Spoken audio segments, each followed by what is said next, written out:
Alright, hey YouTube, Flat Earthers. So, want to do this video today about controlled opposition to the Flat Earth. Been seeing more and more of it lately. One thing I noticed is Google. Alright, so, I saw a vid last week. Little channel called The Truth is Flat. I just subbed him, but he put it out. I'm sure it's probably out on other places too, but it was from Los Angeles News. But I guess they put a 10-foot long letters on the side of a hill. I'm not sure if they mashed the grass down or they used weed killer or something. But on the side of the hill it says Google Flat Earth. All right. Well, and then also I saw this morning Jake on the Flat Earth Asshole. He posted a vid the other day about, and it showed this gal, running up to people and saying the Earth is flat. Google search it. Well, now, when I saw this thing last week about the hillside, I went to Google and I said, "Is the Earth flat?" And what came up was just a bunch of stupid stuff like you would find on Flat Earth Society, like the railroad engineer saying that the train would be going uphill. In reality, it's the other way around, because anywhere that you're standing on a globe, if you go in any direction, not counting topography, obviously, but you're going to actually be going downhill. It's kind of like, it kind of annoys me when flat earthers talk about people being upside down in Australia, because that makes us look stupid, because on the globe model, you have to understand their stupid globe model, so you can counteract them. But on the globe model, it's just because you see what they show you of the Earth's, what's up and what's down. But theoretically, if their stupid model's correct and you're just spinning through space, it could be in any direction, And they also say that the gravity is coming from the center of the Earth, which I talked about the other day on my other videos. So if you're trying to prove flat Earth, don't bring up people upside down on Australia, because that doesn't make sense and it makes you look stupid. Just like, the railroad end. So anyway, on Google they talk about, well, last week when I did Is the Earth Flat, I saw the railroad engineer saying, well, the train couldn't go uphill if it was a globe. Well, that's stupid. It also says, what were some of the other stupid things Google said? I'm trying to think now. But there's the controlled opposition. If you use Google to find proofs of the flat Earth, you're not gonna find it. You got to use YouTube.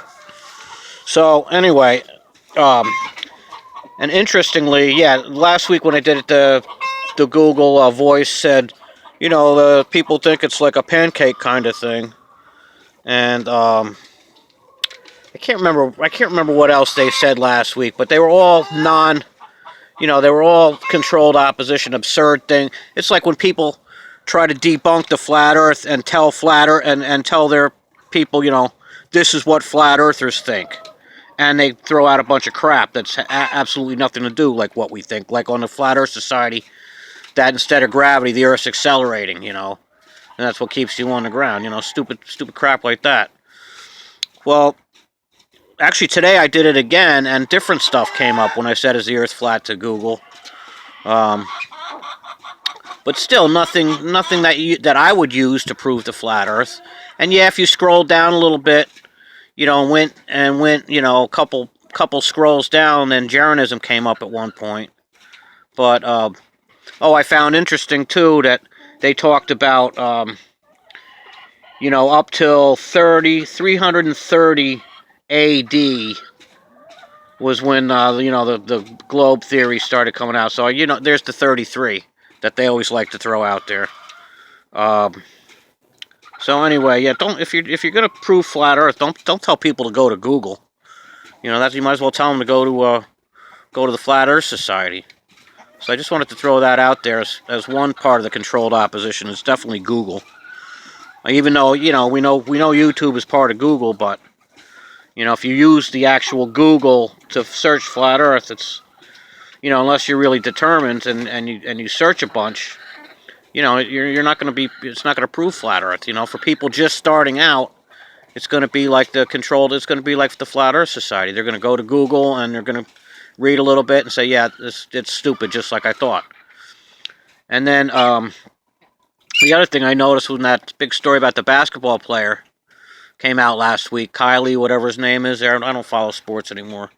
But the basketball player that said that the Earth was flat, that got all kinds of coverage, it looked like. Definitely got coverage on YouTube. And then I saw clips of him like talking about it on sports shows.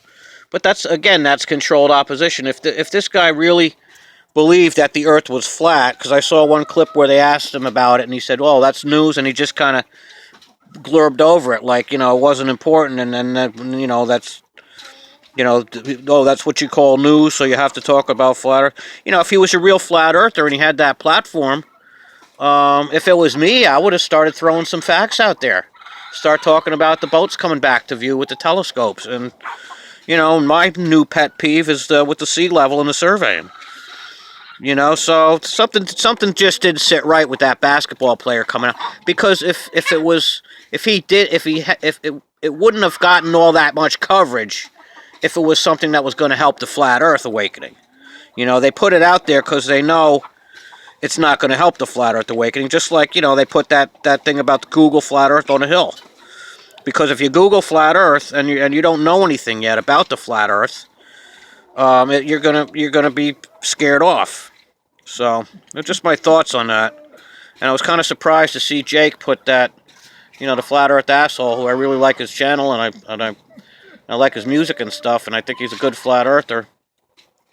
But I was surprised to see that he put that video up of the girl running around saying Google flat Earth, because anytime I Google flat Earth, a bunch of crap comes up, Now, if she was running around, say, YouTube search flat Earth, that might be different.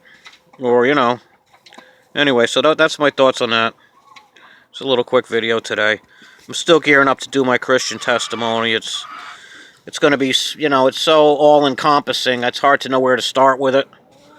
But I'm starting to fast. I want to fast for a couple days. I haven't fasted in a while before I put out my testimony. So today I'm starting. Well, usually when I fast, for anybody who's interested in fasting, since I haven't fasted in a while, what I'll do for a couple days, I'll just go till sunset. And I had a cup of tea this morning, but I'll go till sunset with just maybe a little tea and maybe some carrot juice, and I'll do that for a couple days. Just go to sunset without eating, and then try not to eat too much at sunset. So after I kind of get my stomach trained to go till dark, then I'll start a real just pure water fast. Last summer I was doing some 48-hour fast with just water after warming up, for a couple days up to sunset. But this time I'd like to do like 4 days. So part of that, of course, is just staying away from temptation. Once I got through the first 24 hours and my stomach started shrinking up a little bit, that the next 24 hours was pretty easy. But I think last time I wanted to go longer than 48 hours, but I was at some place and somebody, put like a really yummy looking brownie in front of me or something, and I got a wicked sweet tooth since I quit drinking. So, and yeah, it's definitely not the right thing that you really want to break your fast with, to some chocolatey thing, but I think that's what I did. So, yeah, I'm going to fast for a little bit, then I'm going to start with my Jesus testimony. So my chickens are all locked up today. They're starting to get sick. They get that synovitis this time of year. They were out all weekend, and it's, the snow's melting, and when it's real cold and everything's frozen, all that bacteria and stuff's all frozen too. But it doesn't matter how much nice clean water I put out for them. They go outside and they'll start drinking out of the dirty poop puddles, because in the winter when there's a lot of snow, they can't go that far, outside. So they have a little area out by the door that they end up pooping a lot. And then when everything starts melting down, and you get these poop water puddles, which they just, they feel like they have to drink out of that water instead of the nice clean water I give them. So they're locked up today because I got some medication in their water. I want to force them to drink that. I'm not big on using medication. I I don't use pharmaceutical drugs myself. I try to do everything natural with herbs and everything. But it's tetracycline in 2 days in the drinking water, and it should clear up their synovitis. You know, they cough and sniffle, but if you don't treat them, they'll start dying on you. And you know, it's not like when they have the factory farm, you know, meat birds that have to have antibiotics in every bite of food they eat because they're in such dusty, crowded conditions. These guys in general are real healthy and they're free-range birds. But you know, this time of year, when the weather changes and they get out there and they drink that poop water, that's sometimes when I get this stuff. So good. You see the lady. I like to see them drinking that because it's tetracycline, but it works really well, and they'll be cleared up. They'll be cleared up in a couple days. I can let them out again. And also, it's starting to dry up out there. There aren't as many of those poop puddles laying around. You can see like this one here. She doesn't feel good. You can see their eyes get puffy. You can hear them like sniffling and coughing a little bit. So, yeah, and this one here doesn't feel good. Poor little chicken. What do you think, Zora? So, anyway. Alright, I'll see you guys later. And, yeah. Don't use Google for flat earth proof. Alright. I love you guys. Bye.